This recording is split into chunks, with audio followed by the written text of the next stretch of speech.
موسیٰ علیہ السلام کے بارے میں ایک واقعہ بیان کیا جاتا ہے کہ آپ کے پاس موت کا فرشتہ آپ کی روح قبض کرنے کے لیے آیا اور آپ نے اس کو تھپڑ مارا، جس کی وجہ سے اس کی آنکھ نکل کر باہر آ گئی۔ کیا یہ واقعہ صحیح ہے؟ آئیے اس کی تحقیق میں چلتے ہیں۔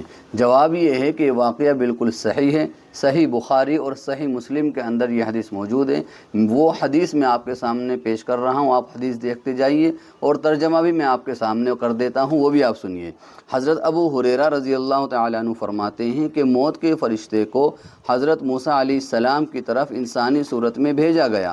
جب وہ فرشتہ آیا تو موسیٰ علیہ السلام نے اسے تھپڑ مار کر اس کی آنکھ پھوڑ دی۔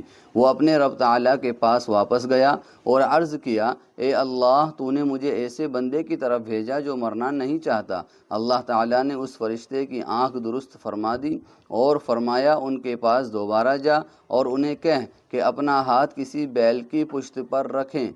انہیں ہر بال کے بدلے جو ان کے ہاتھ کے نیچے آئے گا 1 سال کی زندگی ملے گی۔ اس ساری کارروائی کے بعد موسیٰ علیہ السلام نے کہا، اے میرے رب، پھر کیا ہوگا؟ فرمایا، پھر موت ہے۔ انہوں نے کہا، تو پھر ٹھیک ہے، یعنی جب مرنا ہی ہے اتنے سالوں کے بعد بھی، تو اے اللہ مجھے ابھی موت منظور ہے۔ تو یہ واقعہ اس طرح ہوا اور یہ واقعہ بالکل صحیح ہے۔ بخاری مسلم شریف کی روایت میں نے آپ کے سامنے پیش کر دی ہے۔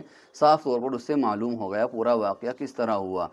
اب سوال یہ ہے کہ ایسا کیوں ہوا؟ اس سلسلے میں صحیح بخاری شریف کے شارح ہیں ابن بطال رحمۃ اللہ علیہ، وہ یوں لکھتے ہیں کہ اللہ تعالیٰ نے فرشتے کو حضرت موسیٰ علیہ السلام کے امتحان کے لیے بھیجا تھا، نہ کہ موت کے لیے، کیونکہ ایسا ہو نہیں سکتا کہ اللہ تعالیٰ کسی کی موت کا ارادہ کریں اور اسے موت نہ آئے۔ اللہ تعالیٰ نے قرآن میں فرما دیا ہے کہ جب کسی انسان کی موت کا وقت آ جاتا ہے تو اس کو 1 سیکنڈ کا بھی وقت نہیں ملتا کہ وہ اس سے آگے ہو جائے یا اس سے پیچھے ہو جائے، اس کی موت اسی وقت پر آیا کرتی ہے۔ تو یہ صرف امتحان کے لیے تھا۔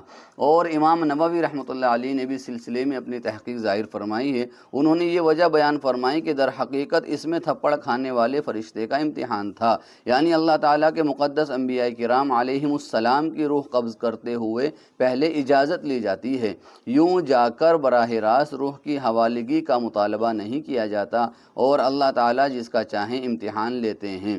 اور ایک وجہ یہ بھی بیان فرمائی ہے کہ حضرت موسیٰ علیہ السلام کے پاس جب وہ فرشتہ آیا تو چونکہ وہ انسانی صورت میں آیا تھا تو موسیٰ علیہ السلام پہلے پہل اس کو پہچان نہیں سکے، اس لیے اپنے بچاؤ میں اس کو تھپڑ مارا۔ اور یہ ضابطہ ہے کہ جب فرشتہ انسانی شکل میں آتا ہے تو اس کے اندر جان صرف اتنی ہی ہوتی ہے جتنی ایک طاقتور انسان کے اندر جان ہوتی ہے، اور اتنی زیادہ جان اس میں نہیں ہوتی جو فرشتوں کے شایان شان ہے۔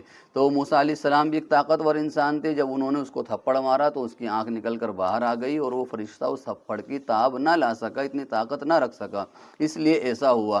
پھر بعد میں جب موسیٰ علیہ السلام کو علم ہو گیا کہ نہیں یہ فرشتہ اللہ تعالیٰ کی طرف سے ہی ہے، تو حضرت موسیٰ علیہ السلام نے روح نکالنے کی ان کو منظوری دے دی اور اس طرح موسیٰ علیہ السلام کی وفات ہو گئی۔ تو یہ واقعہ بخاری اور مسلم شریف کے اندر بہت اچھی طریقے سے اس کو بیان کیا گیا ہے اور شارحین نے بھی اس کے اوپر مفصل گفتگو فرمائی ہے۔ میں نے اس کا خلاصہ آپ کے سامنے پیش فرما دیا ہے۔ اللہ تعالی ہمیں دین کی سمجھ عطا فرمائے۔